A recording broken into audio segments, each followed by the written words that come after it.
You've wrapped a chain around the wheel, clicked the steering lock, parked it under the brightest light you could find, and armed the alarm like it's Fort Knox. You walk away thinking, yeah, nobody's taking my bike tonight. Hate to break it to you, but motorcycle thieves love people who think like that. Because the guys stealing bikes today aren't random junkies with bolt cutters. They're organized, patient, and they've got more techniques than a MotoGP pit crew with a grudge. They don't steal your bike. They extract it quietly, professionally, and usually in under 60 seconds. And the scariest part? Half the time, nobody even realizes it's a theft. Not the neighbors, not the people walking by, not even you until you walk outside and there's an empty space where your pride and joy used to be. So if you think your disc lock, cheap GPS tag, or steering lock is keeping you safe, it's not. Not against the methods we're about to expose. Today, we're breaking down exactly how thieves really steal motorcycles. The silent tricks, the violent ones, the high-tech ones, and more importantly, how to stop them before your bike disappears into a shipping container halfway across the world.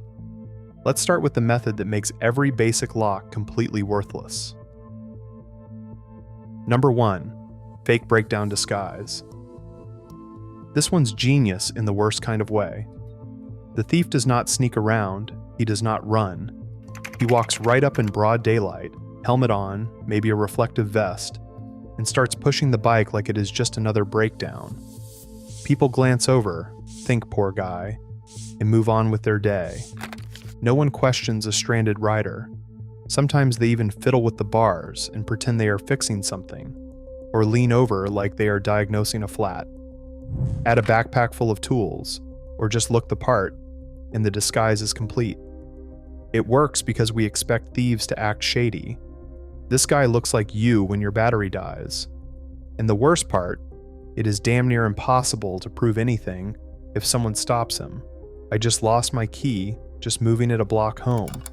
That is not suspicious, it is relatable. The solution? Make casual theft impossible. A disc lock with a motion alarm, a chain to something solid, even a bright reminder cable. All of that breaks the illusion. If it is obviously locked, it cannot be just broken down. Suddenly the guy looks like what he really is, a criminal. Number 2, parking lot trailers. This one is downright creepy and shockingly effective. You are out at a dealership, a bike night, or a gas station minding your own business. A stranger compliments your ride, asks a couple of questions, then walks away. You hop on and head home, never giving it another thought. They followed you. Bike thieves often scope out events or spots where nice bikes gather. They are not looking to steal it right there. They are scouting. Once they see something worth taking, they trail you quietly until you park somewhere more isolated. Maybe it is your house, maybe a garage with no cameras, maybe a spot they can come back to later that night. You have just unknowingly given them your address, the layout, and your parking habits. This trick is used on high-end bikes all the time, especially those with obvious aftermarket mods. But even basic models get tailed if they are clean and unattended. The fix? Always be unpredictable. If you sense anything off, for example a car behind you for too long, take a weird route or pull into a public lot and see if they follow. Do not post your home location on ride forums, and consider using a GPS tracker tucked inside the bike. It will not prevent theft, but it might get you your ride back, and it might just ruin someone's night in the process. Number 3, hiding behind marketplaces. Thieves do not always come at you with bolt cutters. Sometimes they come wearing a smile and pretending to buy your bike. Here is how it works. You list your motorcycle on Facebook Marketplace or Craigslist. You get a message from someone who seems interested. They ask basic questions, maybe even lowball you a little, just enough to seem legit. Then they ask where the bike is parked, or where they can swing by and take a look. You have just handed them everything they need. Other times it is reversed. They post a fake listing for a bike at an unbelievable price. You show up with cash, excited to score a deal, only there is no bike, and you are suddenly surrounded by people who are not there to make a deal. The best defense? Never share your exact location unless you have verified the buyer. Meet in public spots with cameras, ideally near a police station. Do not give out garage photos, license plates, or details that could give away your address. And if a deal feels too good to be true, it is bait. But not all thieves want to blend in. Some just want speed and brute force. Number 4, the lift van method. This is the gold standard of fast, silent theft. 3 guys, 1 van, and a few seconds of teamwork. No keys, no grinding, no alarms getting triggered. Just brute force. 1 grabs the handlebars, 1 grabs the tail, and 1 slides open the van door. In under 30 seconds, your 400-pound pride and joy is gone without a sound. If you think a disc lock will stop them, it does not. That is just extra weight they are lifting. Chains can help, but if the chain is not anchored to something solid, they will lift the bike and the chain straight into the van. This method is stupidly effective in urban areas, where sport bikes and scooters are crammed together on sidewalks or parked in open lots. Often people see it and assume it is just a group of mechanics or friends helping move a bike. Nobody wants to intervene. How to stop it? Anchor your bike.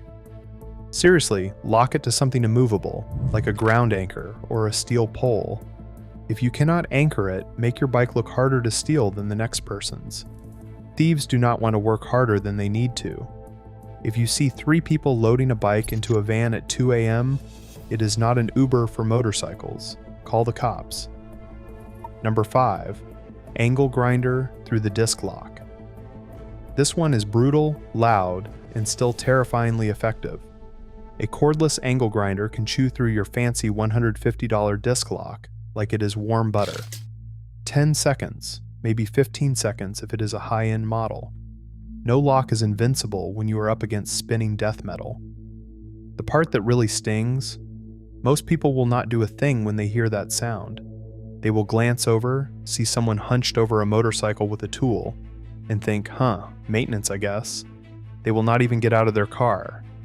That is the sad reality. Angle grinders have become invisible in public, and thieves know it. They do not care about the sparks or the noise. They work fast, and if they are slick, they will bring a jacket or vest to look like they are fixing something. Daylight does not matter. Boldness is their armor. You can double up your security, chain, and disc lock, or maybe even a grip lock too. But once a grinder comes out, your only real defense is time. Multiple layers of security mean more cuts and more time. And time is the one thing thieves do not want to waste. If you hear the sound of a grinder outside at night, do not ignore it. You are not hearing, do it yourself.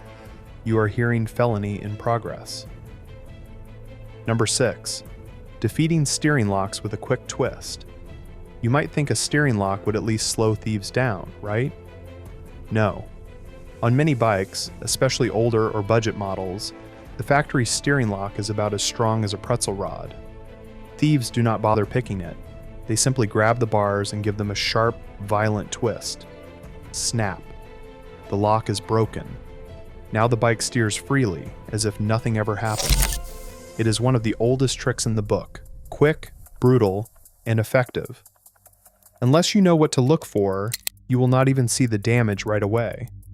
From a distance, it looks like someone just pushing their bike down the road. No tools, no noise, no suspicion. The way to fight this is to add redundancy. Steering locks are meant to be a first line of defense, not your only one. A disc lock, a chain, or a handlebar lock clamp can add a few seconds of hesitation that makes the thief skip your bike and look for an easier target. Some methods do not try to defeat your security, they simply go around it. Number 7, removing the wheel. So you thought locking the front wheel was enough. That's cute. But real thieves do not always try to defeat the lock. They just remove the damn wheel. I'm serious. They will show up with a dolly, a buddy, and maybe even a replacement wheel. In under 5 minutes, they have unbolted your locked front, popped the bike on their own wheel, or dragged it off using the rear tire only. You would be amazed how little effort it takes when they have done this 100 times. Sport bikes and scooters are their prime targets, especially if parked on soft ground or near curbs. Anything that makes jacking up the front easier. You think you are safe because your disc lock is in place, but they are not going through the lock. They are going around it. It does not even look suspicious. Someone bending over a wheel with tools looks like maintenance, especially in daylight, especially if they are dressed halfway decently. And by the time you realize your bike is missing, it is already on a lift, stripped down, or halfway to another country. The fix here is stupid simple. Lock through the frame or rear wheel to an immovable object. A disc lock is fine as backup, but if the whole front end can come off, then you are basically locking the part they do not need. Secure the thing they cannot remove, and they will move on. Number 8. Freezing the lock. This one feels like something out of a spy movie, but it is very real and way too simple. All it takes is a cheap can of compressed air, the kind you would buy to clean a keyboard. Flip it upside down, spray it on your lock for a few seconds, and boom, frozen solid. Hit it with a hammer and it shatters like glass. No grinder, no noise, just a pop, and your bike is now up for grabs. The worst part? It works best on budget locks, the kind most people buy because they think at least I got something on there. That something is about as strong as a frozen banana. Will this trick work on high-end hardened steel locks? Not always. Some modern designs are built to resist extreme cold, or use materials that do not fracture as easily. But plenty of common disc locks, chain links, and padlocks are still vulnerable. It is fast, quiet, and leaves no suspicious grinding marks. So when you see your lock cracked in two on the ground, you will probably think it snapped on its own. But no, someone flash froze your security and walked away with your bike. If you want real protection, invest in locks rated for ice and impact resistance, and anchor your bike because the only thing easier to steal than a bike with a cheap lock is a bike that is not locked to anything at all. Number 9. Plate swap and ride away. This one is sneaky, and it works way more often than you would think. Imagine you are parked on the street or even in your driveway. Everything looks fine. Your bike is locked up and alarmed. You are feeling good. Then along comes a thief. Not in a hoodie with bolt cutters, but dressed like a regular rider. They casually approach, pull a stolen or fake license plate out of their jacket, and swap it with yours. Boom. Now your bike is officially not yours anymore. With the swapped plate, they can roll it off a few blocks, start working on disabling any alarms or trackers, and by the time you even notice it is missing, they have already blended in with traffic. Police cameras will not flag the plate. Bystanders will not bat an eye. To protect yourself, use tamper-proof screws on your plate. If you park in public often, a small discreet GPS tracker hidden under the seat is not such a paranoid move after all. The scariest methods do not need tools or muscle. They rely on technology and knowledge. Number 10. Relay attack on keyless bikes. This one feels like magic. Black magic if you are the one getting robbed. If your motorcycle has a keyless ignition system, you might think it is safer because it is high-tech. But thieves have figured out how to exploit that very convenience using something called a relay attack. Here is how it goes. One person stands near your house scanning for your key fob signal. The other person stands by your bike. Using a relay device, they extend the fob signal from inside your home all the way to the bike. The bike thinks the key is right there. It unlocks, it powers on, and just like that they ride away. It is quiet, no smashing, no alarms, no drama. In fact, your neighbors probably just assume it is you going for a ride. These devices used to be rare, but they are getting cheaper and more available. That means any thief with a couple $100 and 10 minutes of YouTube time can figure it out. Your best defense is to get a Faraday pouch for your key fob. It blocks the signal entirely when you are not riding. And never rely on just the keyless system alone. Use a lock, an alarm, even a tracker if you have one. High-tech thieves require high-tech defenses. Number 11. Picking the ignition or swapping engine control units. If your bike still uses a traditional key, especially one from the early 2000s or earlier, bad news. Picking the ignition is child's play. Thieves use something called a jiggler key. It is basically a skeleton key that simulates all the right tumblers. Stick it in, wiggle it around, and boom. Your bike thinks you have the real key. No hot wiring, no damage, just old school lockpicking made faster. But newer bikes are also not immune. In fact, some are easier in a different way. If your seat latch is weak, or if the seat is not even locked, thieves can get underneath and swap the engine control unit or ignition module with one they brought from another bike. The pre-programmed unit accepts their key, or even has no immobilizer at all. They plug it in, turn the key, and roll off like they just bought it. This is especially true on modded sport bikes, where people bypass security features for convenience, or because they install cheap aftermarket parts. The very stuff meant to make your bike cooler often makes it easier to steal. The best defense? If your bike is old, get a physical ignition cover or a lock plug. If it is new, make sure the seat and the engine control unit area cannot be accessed without serious tools. And do not underestimate the power of a simple alarm that goes off the second they touch anything, because thieves like it quiet, fast, and easy. You just have to ruin one of those three. Number 12. Disabling alarms with wire cutters. Let's say you did everything right. You installed a decent alarm system, hid the siren under the seat, maybe even used a motion sensor. You feel pretty safe leaving your bike in the lot while you grab coffee. Here's the ugly truth. Most motorcycle alarms are child's play for a seasoned thief. Why? Because they know exactly where to look. On most bikes, the alarm module is located under the seat or in the tail section. A couple of screws or just some body panels are easy to remove. Some thieves do not even bother with tools.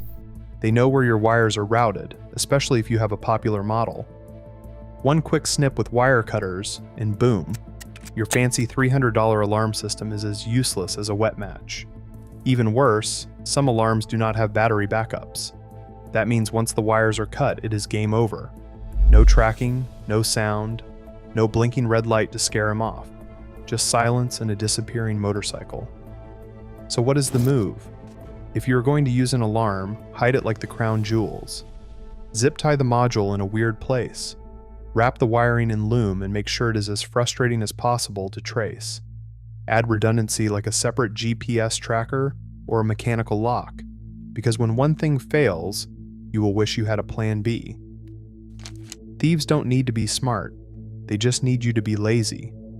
Walk outside tonight, look at your bike and ask yourself, if I wanted to steal this thing right now, how easy would it be?